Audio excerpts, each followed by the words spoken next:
Real estate में slow down का आलम कुछ ऐसा कि रेजिडेंशियल प्रॉपर्टी तो छोड़ दें, इन्वेस्टर के पार्क किए जाने वाले कॉमर्शियल प्रॉपर्टीज में भी सेल्स नहीं हो रहा है।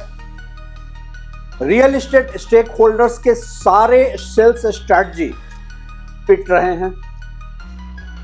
सारे प्रॉपर्टी इन्फ्लुएंसर्स एक्सपोज हो चुके हैं कि वो बिल्डर्स के एजेंट हैं और इसलिए अब रियल एस्टेट के स्टेक होल्डर्स ने नई स्ट्रेटजी अपनाई है, नए अपने एजेंट्स तैयार करने शुरू किए हैं और ये हैं फाइनेंशियल एनालिस्ट्स।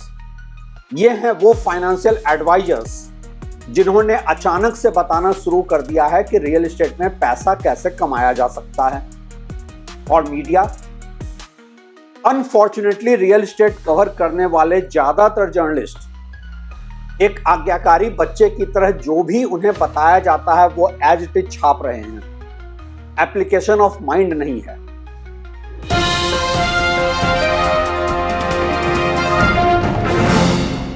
नमस्कार, मैं हूं रवि सिन्हा और आप देख रहे हैं ट्रैक टू रियलिटी। एक रिसेंट फाइनेंशियल एडवाइजर का स्टेटमेंट जिसको कि काफी लोगों ने सोशल मीडिया से उठाकर अपने अपने मीडिया प्लेटफॉर्म पे जगह दी है, वो ये एडवाइस करती हैं कि आप रियल एस्टेट में पैसा बना सकते हैं बिना प्रॉपर्टी को एक्वायर किए।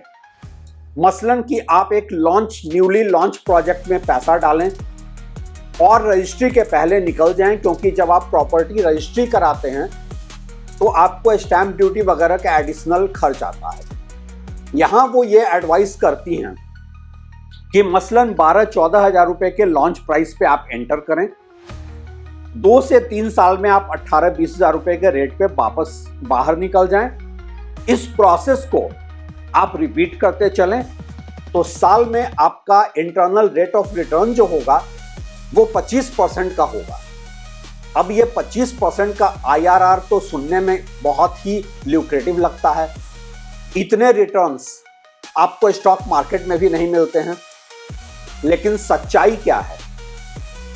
क्या ये लोग प्रॉपर्टी मार्केट की ग्राउंड रियलिटी जानते भी हैं ऐसे एडवाइस देने के पहले?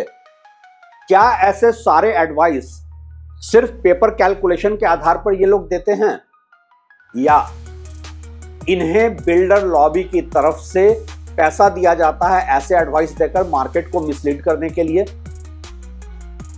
हाउस फ्लिपिंग एक यूनिवर्सल कॉन्सेप्ट है और जितने मैच्योर्ड प्रॉपर्टी मार्केट्स हैं, मसलन यूएस, यूके, ऑस्ट्रेलिया, इन सब जगहों पे बहुत सारे लोग हाउस फ्लिपिंग करते हैं।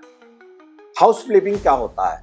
हाउस फ्लिपिंग ये होता है कि आप एक प्रॉपर्टी को सस्ता खरीदते हैं, थोड़े से रिनोवेशंस करते हैं और उसे महंगा बेच देते हैं। इसी को इंडियन कॉन्टेक्स्ट में समझाया जा रहा है, लेकिन आप बुनियादी तौर पे फर्क समझिए। हाउस फ्लिपिंग ऐसे मार्केट में सक्सेसफुल कॉन्सेप्ट है जहां डिमांड सप्लाई डायनामिक्स में सप्लाई कम है, डिमांड ज्यादा है।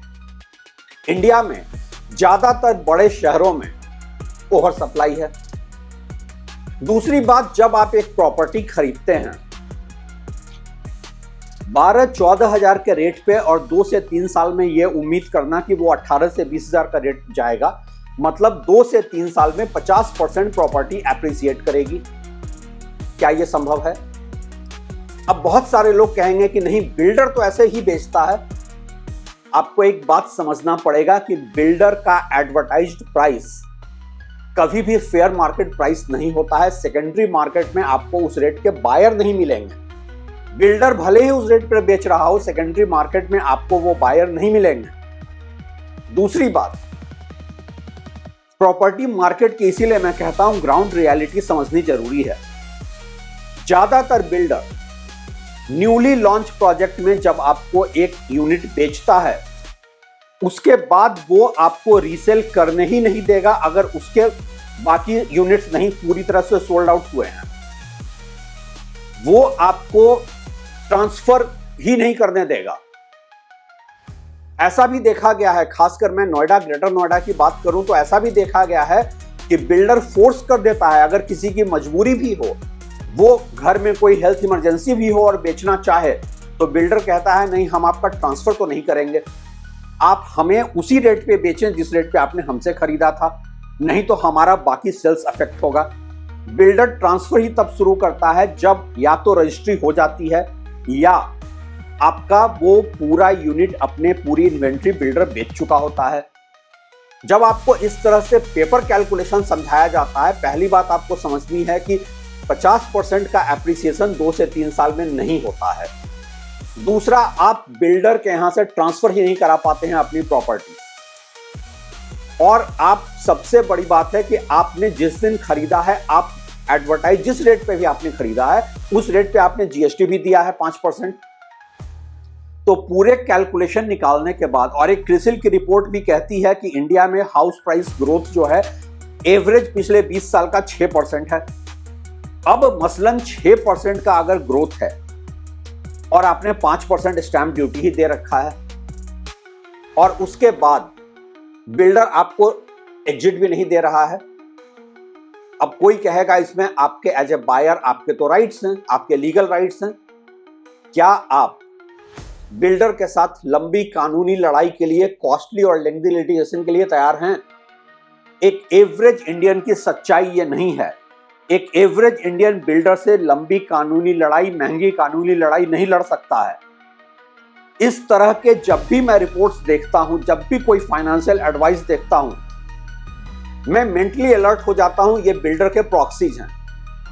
ये कह देना कि 50% का एप्रिसिएशन आपको 2 से 3 साल में मिलेगा, आप बेच कर निकल जाओ, सुनने में तो ल्यूक्रेटिव लगता है, लेकिन इंडियन हाउसिंग मार्केट की ग्राउंड रियलिटी ये नहीं है। ज्यादातर लोग जो स्पेक्युलेटर थे, और actually foreign matured foreign market में ये हाउस फ्लिपिंग होता है, इंडिया में तो स्पेक्युलेशन होता है।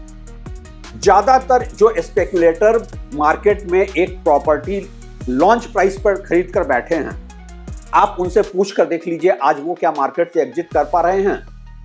पूरा दिल्ली एनसीआर का मार्केट और खासकर गुड़गांव का मार्केट स्पेक्युलेटर के ऊपर टिका हुआ है, और वो अपना एक मल्टीपल यूनिट लेकर, इस उम्मीद में मल्टीपल यूनिट लेकर कि मैंने 4 बुक किया है तो मैं 3 बेचूंगा, मेरा एक फ्री में हो जाएगा, और अब वो स्टकअप है।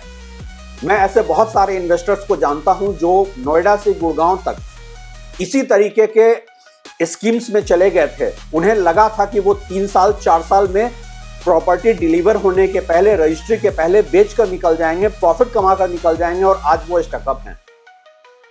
अनफॉर्चुनेटली ये सब आपको, एक एवरेज इंडियन को, एक एवरेज इन्वेस्टर को, एवरेज होम बायर को बताने का रोल मीडिया का है। लेकिन देश के जो बड़े मीडिया हैं, कॉर्पोरेट मीडिया हैं, लीगेसी मीडिया हैं, बाय द वे वो अपने को मेन स्ट्रीम मीडिया कहते हैं, उनका रोल इसमें बहुत ड्यूबियस है। मुझे समझ में नहीं आता कि वो एज इट इज ऐसे एडवाइस क्यों छाप रहे हैं। क्या वो भी प्रॉक्सी पीआर का हिस्सा हैं?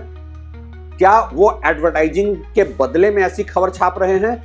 या ज्यादातर ऐसी मीडिया में जो रियल एस्टेट जर्नलिस्ट हैं, उनको ना रियल एस्टेट की समझ है, ना फाइनेंस की समझ है, ना उनको बिजनेस और इकोनॉमी की समझ है। जब भी आपको इस तरीके की कोई एडवाइस दी जाती है, और आजकल ये मैं देख रहा हूं अचानक से ये बढ़ गया है, और ये अचानक से इसलिए बढ़ा है क्योंकि रियल एस्टेट के स्टेक होल्डर समझ गए हैं कि सेल्स में बहुत जबरदस्त स्लो डाउन आ गया है। पहले उन्होंने कोशिश की कि हम प्रॉपर्टी इन्फ्लुएंसर के थ्रू बेचें। सारे प्रॉपर्टी इन्फ्लुएंसर्स आज एक्सपोज हो चुके हैं बिल्डर के एजेंट के तौर पे, तो अब अलग अलग फाइनेंशियल एडवाइजर्स को आगे किया जा रहा है। इसमें सिर्फ मैं इतना ही कहूंगा, बायर बीवेयर, आप खुद अलर्ट रहिए, नहीं तो आप रियल एस्टेट के इस नए स्कैम में फंस जाएंगे, और एक बार रियल एस्टेट के स्कैम में फंसने के बाद आपके लिए निकलना बहुत मुश्किल होगा। Thanks for watching.